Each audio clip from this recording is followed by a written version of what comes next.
I couldn't believe what I was seeing as I turned onto Maple Ridge Drive that Friday evening. A brand new wooden fence stretched across my driveway, blocking my car completely. Standing beside it with her arms crossed and a satisfied smirk was none other than Karen Thompson, the HOA president who'd been making my life miserable for the past 3 months. "Excuse me," I called through my rolled-down window, trying to keep my voice steady. "What is this?" Karen's smile widened as she approached my car with the confidence of someone who thought they held all the cards. "This is an emergency HOA improvement, Mr. Peterson. The board voted unanimously to install proper boundary markers between properties. You'll need to park on the street from now on." I gripped my steering wheel tighter, counting to 10 in my head. She had no idea who she'd just fenced out of their own property. I was Mayor Richard Peterson, and I'd bought this modest house in the Maple Ridge subdivision specifically to escape the pressures of running our city of 200,000 people. The irony wasn't lost on me that my quest for anonymity had led to this moment. When I'd purchased the property 3 months ago, I deliberately kept a low profile. No press releases, no fanfare, just a quiet closing on a simple 3-bedroom ranch house where I could spend weekends away from City Hall. I'd even registered the property under my middle name to avoid attention. All I wanted was peace and quiet to tend to a small garden and maybe read a book without someone asking me about zoning ordinances or budget proposals. But Karen Thompson had other plans from day one. The morning after I'd moved in, she'd appeared at my door with a clipboard and a frown. "Your mailbox isn't regulation black," she'd announced, "without so much as a hello. It needs to be repainted within 72 hours or you'll face a $50 fine." That was just the beginning. Over the following weeks, she'd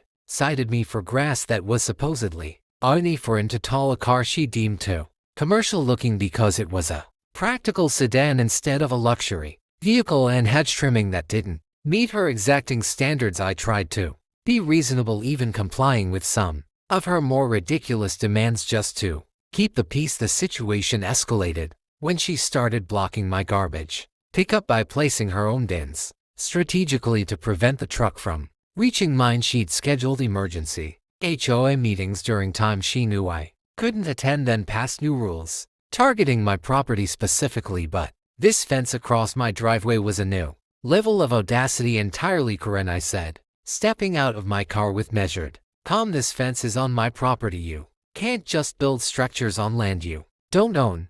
She waved a stack of papers at me with theatrical flair. "According to the original subdivision plans from 1987, this strip of land is designated as a common area easement. The HOA has full authority to make improvements as we see fit." If you'd bothered to read your covenant agreements, you'd know that I'd actually read every word of those agreements, along with the actual property surveys and city records that clearly showed my driveway was entirely within my property lines. But arguing with her on the street wasn't going to solve anything. "I'll need to see those documents," I said simply. "You can request them at the next HOA meeting in 3 weeks." She replied with obvious satisfaction. "Until then, the fence stays on, and if you attempt to damage or remove HOA property, that's a criminal offense. I have cameras recording everything." She pointed to a freshly installed security camera mounted on a pole near the fence. The level of preparation she'd put into this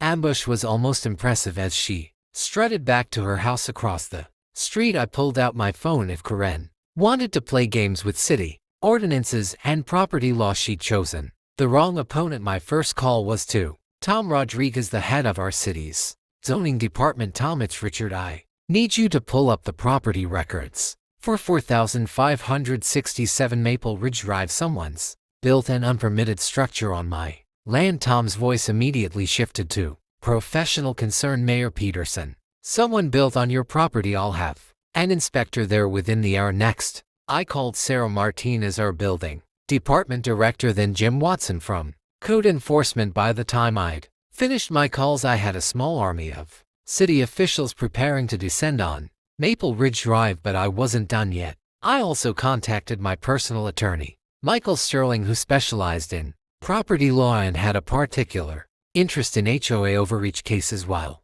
waiting for the officials to arrive, I knocked on a few neighbors' doors. What I Learned didn't surprise me. Karen had been terrorizing the entire street for years, but most people were too intimidated to fight back. She'd forced the elderly couple next door to remove a bird bath their grandchildren had given them. She'd made the young family down the street take down their children's swing set. Everyone had a Karen story, and none of them were pleasant. 45 minutes later, Tom Rodriguez pulled up in a city vehicle followed by two more official cars. Karen must have been watching from her window because she practically sprinted across the street, her face already red with indignation. "What are you doing?" she shrieked at Tom as he began photographing the fence. "This is how business. You have no authority here." Tom, a consummate professional who'd worked for the city for 20 years, calmly continued his documentation. "Ma'am, we received a complaint about an unpermitted structure of rebuilding in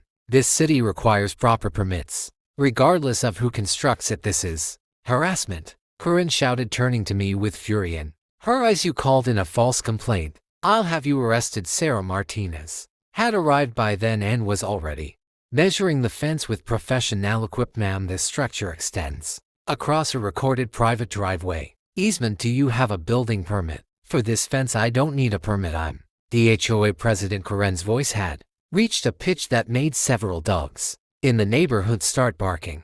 "Everyone needs permits," Sarah said simply. She began writing on her official tablet. "This structure was built without permits, without proper surveys, and appears to encroach on private property. I'm issuing an immediate stop work order and a notice of violation." Karen's face went from red to purple. "You can't do this. I'll sue the city. I'll have your jobs." "Do you know who I am?" I decided it was time. Stepping forward, I cleared my throat. "Actually, Karen, I think the better question is whether you know who I am." She spun toward me with narrowed eyes. "You're nobody, just some weekend visitor who thinks he can waltz into our neighborhood and ignore our rules." "I'm Richard Peterson," I said quietly, "the mayor of this city, and you've just committed several violations of municipal code, including building without permits, encroaching on private property, and impeding access to a private residence."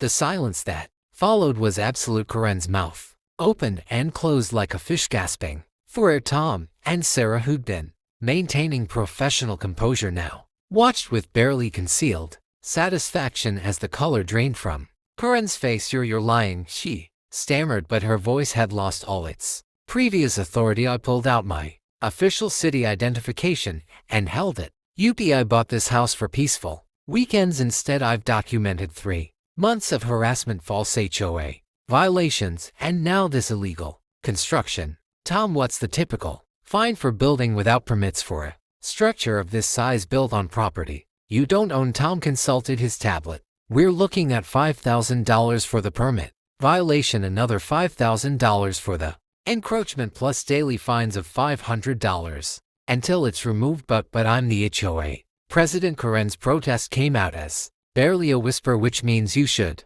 have known better," Sarah added. "There's also the matter of impeding emergency vehicle access by blocking a driveway. That's an additional safety violation." Jim Watson from Code Enforcement had been quietly taking measurements and photos. He approached with his report. "I count 7 separate municipal violations here. Total fines could exceed $20,000, not including the cost of removal and restoration." Karen swayed on her feet, grabbing the fence for support. The same fence she'd been so proud of an hour ago. $20,000. "I can't. There's more," I said, pulling out my phone to show the emails I'd been collecting. "I have 3 months of documentation showing targeted harassment, abuse of HOA authority, and discrimination. My attorney will be filing a formal complaint with the state's HOA Oversight Committee, but first I think we need an emergency HOA meeting tonight." Within 2 hours, word had spread throughout the neighborhood. The community center was packed with residents who'd suffered under Karen's reign of terror. As they filed in, many stopped to shake my hand, thanking me for finally standing up to her. Karen sat alone at the board table, her usual allies having mysteriously decided not to attend. When I stood to address the crowd, the room fell silent. "My name is Richard Peterson, and yes, I'm the mayor of our city. I bought a home here seeking peace and privacy. Instead, I've experienced harassment and intimidation. Tonight, I've witnessed a crime scene." I gestured to the projection screen, showing photos of the illegal fence you're HOA president built an illegal structure on my property without permits, blocking my driveway and violating multiple city codes. The crowd murmured with a mixture of shock and satisfaction. I continued. I've spoken with many of you tonight, and I've heard your stories. Forced removal of children's play equipment, elderly residents fined for minor infractions, arbitrary rules designed to extract money from homeowners. This ends. Now you can't do this.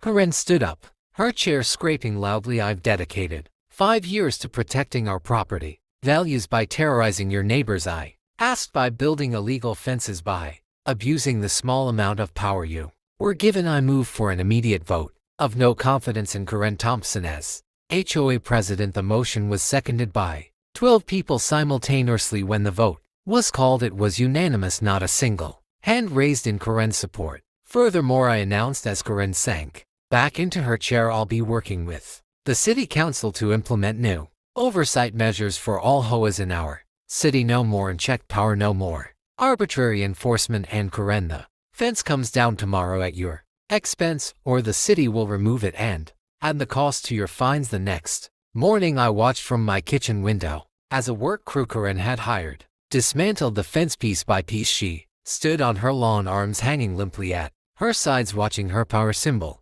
disappear. When the last post was pulled from the ground, she turned and caught me watching. For a moment our eyes met, and I saw not the bully who terrorized a neighborhood, but a defeated woman who'd lost everything she'd built, her identity. On the final tally was devastating. For Karen, $22,000 in city fines, $8,000 for fence removal and driveway repair, legal fees that pushed the total over $40,000. But the worst blow came when the HOA board voted to invoke a rarely used bylaw, the same obscure rule Karen had often weaponized against others. Anyone removed from the board for cause was permanently barred from ever serving again. As the board president read the decision aloud, Karen's face crumbled. But I wrote that rule, she whispered, the irony of her own creation becoming her downfall, hitting her like a physical blow. She stumbled from the meeting room, her reign of terror ending not with a bang but with a quiet click of a door